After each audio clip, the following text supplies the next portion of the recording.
This is Dave with Silver Creek Outfitters bringing you a middle of June fishing forecast.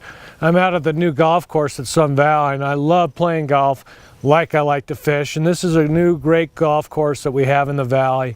It's a great place to come out and play. I want to start talking about Silver Creek. Silver Creek's fishing really good this year. We have a lot of fish down there. The hatches have been a little inconsistent, so it's not good every day, but there sure are a lot of fish down there this year. We're seeing PMDs, fairly big ones, like a size 16. I'm seeing betas, size 20 and 22, and I'm also seeing calibetas in the ponds. The calibetas seem to be a little early this year. You'll also see in the next couple weeks some green drake catches going on the Nature Conservancy part of Silver Creek. The brown drakes will probably be over in the next 4 or 5 days, but the creek is a great bet this time of year. The Bigwood River, Warm Springs, Trail Creek, or other freestone rivers will start to fish. They're already fishing now, but the water's still high. It's low for this time of year, but the water's still high. We're doing some nymph fishing and streamer fishing on those rivers, but be careful wading out there. There's still a lot of water. We're probably going to see the green drake catches on our local rivers within a week or two, so it's going to be very good fishing. The water's come up in the past week. It's early June right now as I'm making this report, but within another week or two the water's going to start dropping and clearing, and it's going to be fishing really good. This early season fishing, you want to bring some different big dries with you, like stimulators, big Adams parachutes, even some grasshoppers, even though it's early and before the grasshopper hatch, but that's really good stuff. I like dropping nymphs off my big dries this time of year, whether I'm on Warm Springs or the Bigwood.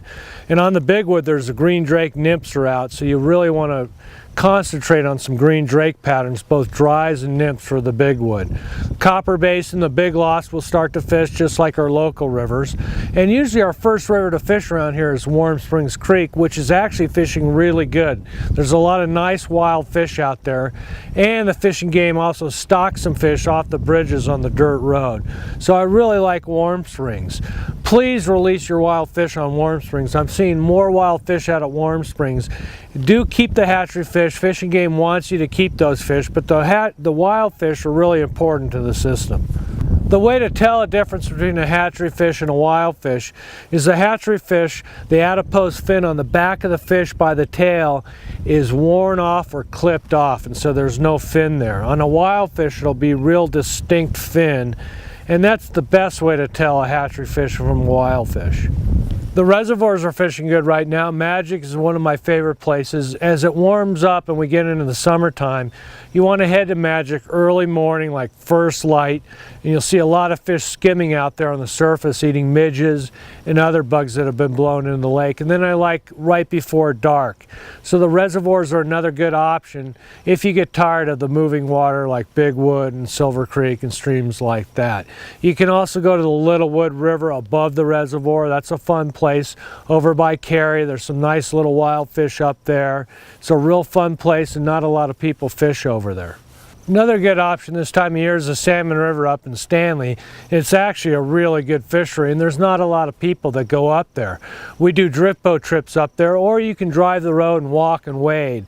They have hatchery fish up there that they dump up by Stanley and above Stanley, and then there's actually a lot of wild fish below Stanley all the way down to Chalice. There's cut bows and there's some bull trout, and it's a very good fishery. Not a lot of people are up there. Usually a redfish area has a lot of people, but when you get out of Stanley and go downstream, you'll see very few people down there.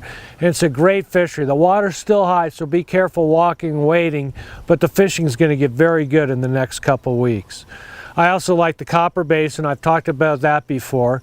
Below Mackey Reservoir, we have a lot of water in the reservoir, but the water's not that high below the reservoir. It's about 450, 500 right now.